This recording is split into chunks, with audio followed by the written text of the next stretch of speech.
you know, use these occasionally just to make sure that they're working. Mm-hmm. And they aren't plugged. But yeah, we'll leave that open. We've got water coming out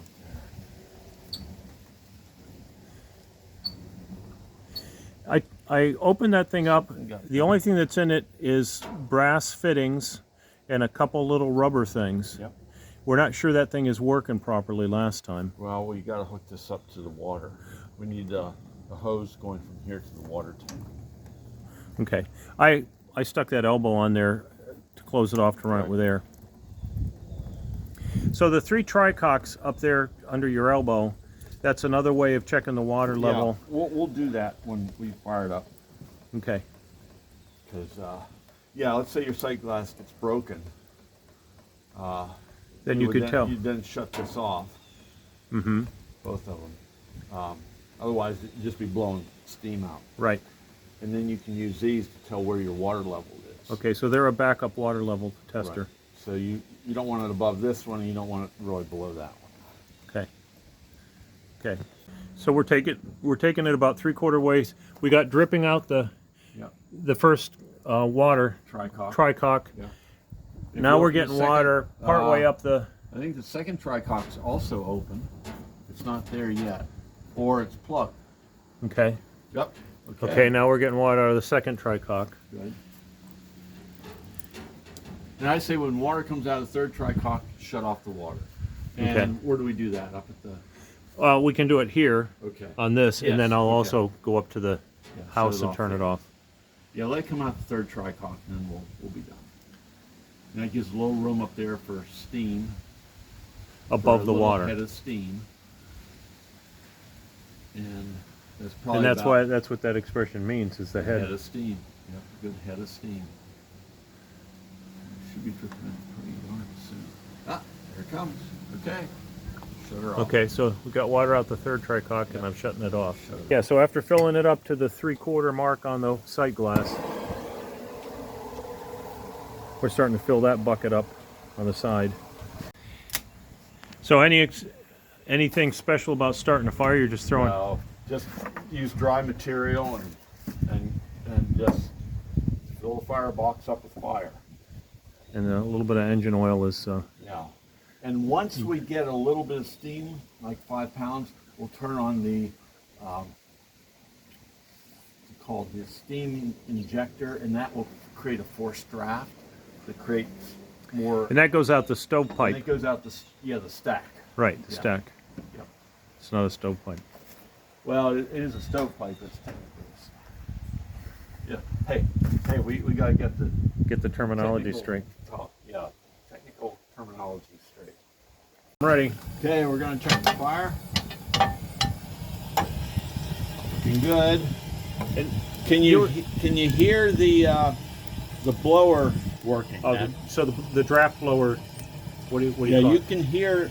It's the induced draft created by steam, which is pushed up through the stack, and it draws the air in underneath. Yeah, and that helps so it's draft like a blower. Right. Like instead of blowing the air in, it's sucking it in. As the steam in the stack expands and shoots up. And that makes it get hotter that makes it get hotter quicker. Yeah, it increases the amount of oxygen going to the fire. So we're looking really good here.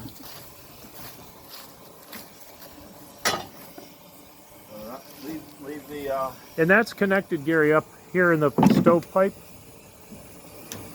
This is I keep calling it the stovepipe. Blower right here.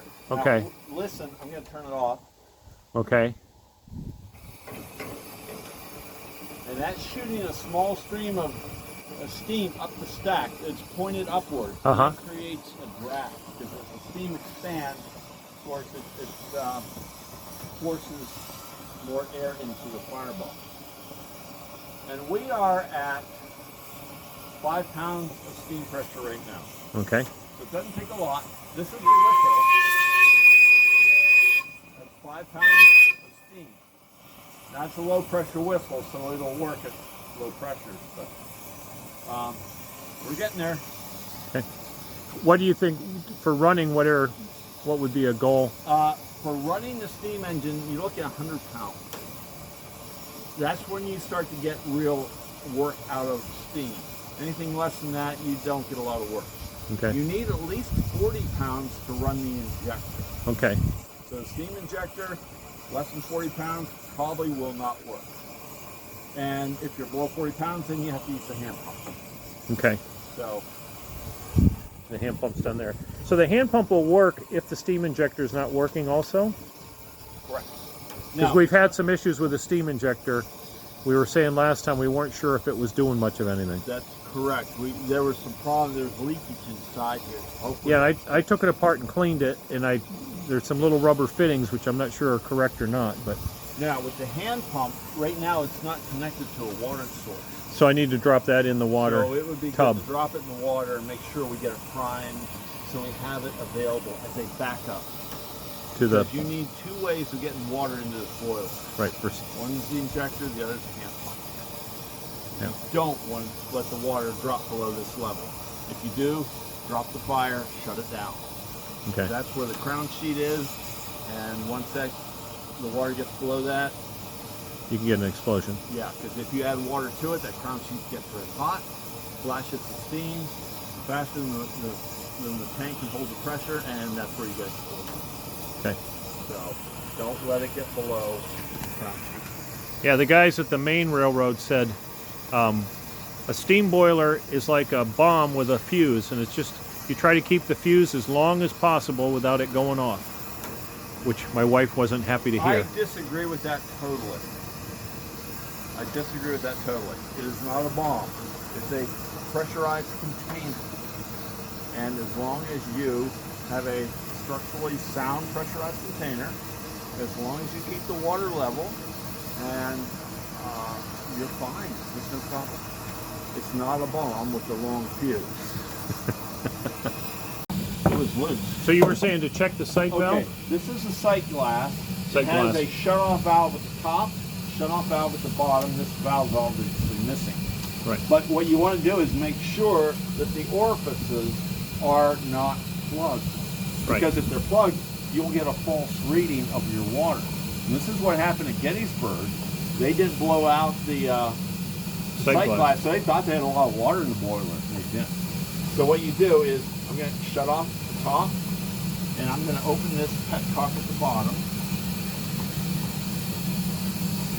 And that steam coming out the bottom one,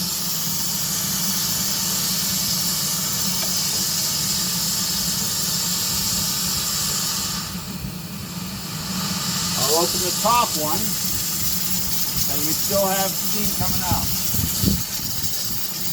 And then close the petcock. I'll close the petcock. And then we should see what water we have. Now, unfortunately, here comes the water. I think I snapped off the. Yeah, we're gonna have to get the valve Yeah, stem. we're gonna have to get this fixed. Yeah, have to get a new valve stem for the bottom. Yeah, there. because it's hard to read. But I think there's enough coming by. I don't know if I can do it this way or not. We gotta be more careful.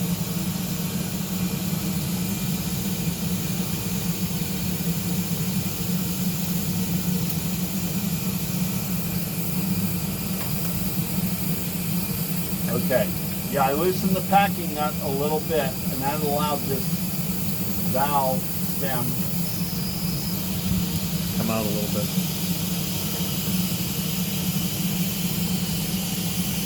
Okay. Yeah, we're okay. Yeah, we need to fix that. Now, let's say this was broken, it didn't work. We have the tri-cocks here. Uh-huh. And these are at different levels. And you notice this level corresponds to here. The second one to The here. middle. And this is the top one. So if the sight glass doesn't work and we have to shut it off, it gets broken, we can use the tri-cock. And by looking at the quality of steam, you can tell whether that's water or steam. That's water. You see a lot of water. If we go to this one, same thing. A lot of water. And this one will also be water because you see our water's up to here. But we also want to have these operational and make sure they're working. So you always do a blow off to make sure they aren't plugged. Because this is our backup way to test how much water we have in the boiler. Okay. And we're at about 15 pounds pressure? We're at 20, almost 25 pounds. Okay. Yep, right there.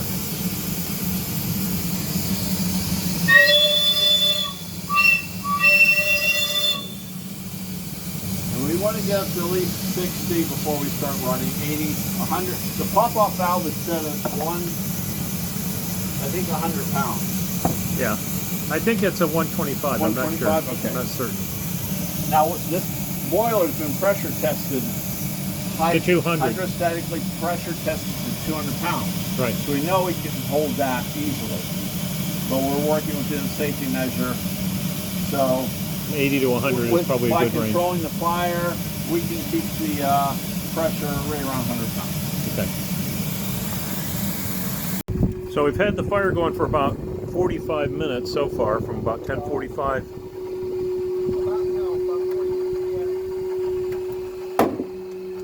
And now we're starting to get a little bit of noise, starting to create some steam, which you can see coming out of the water injector, and also the whistle. The whistle's starting to blow up there. So we're getting some steam. So about an hour to fire the boiler, probably from when you start filling with water.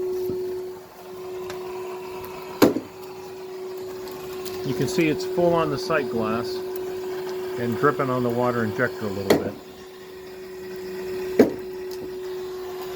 And we're splitting some more wood here to put in it. Okay, we're at about 25 or 30 pounds pressure, and we just ran a little bit down to the piston to get it to function a little bit. We're warming up the whole piston. The drain valves are open. The drain cock to drain the water out of the steam chest. The idea is to get this up to heat, because if steam comes in here and condenses into water, then that creates a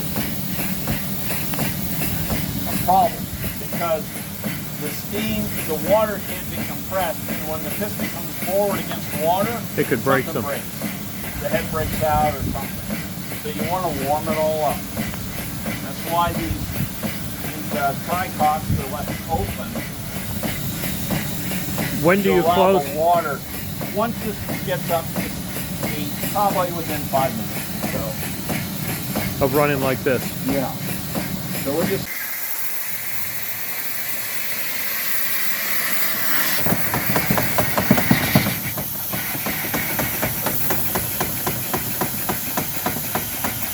Okay, now we don't have our key in to make the thing go forward or backwards, right.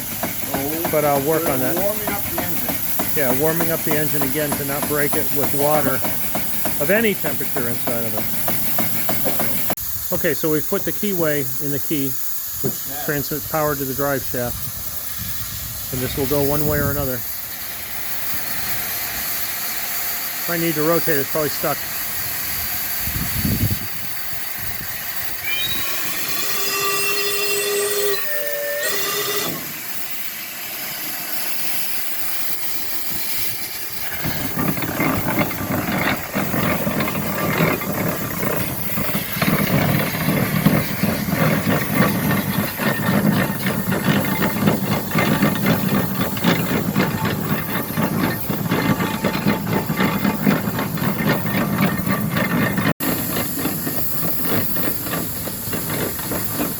We're underway at about 80 pounds of steam.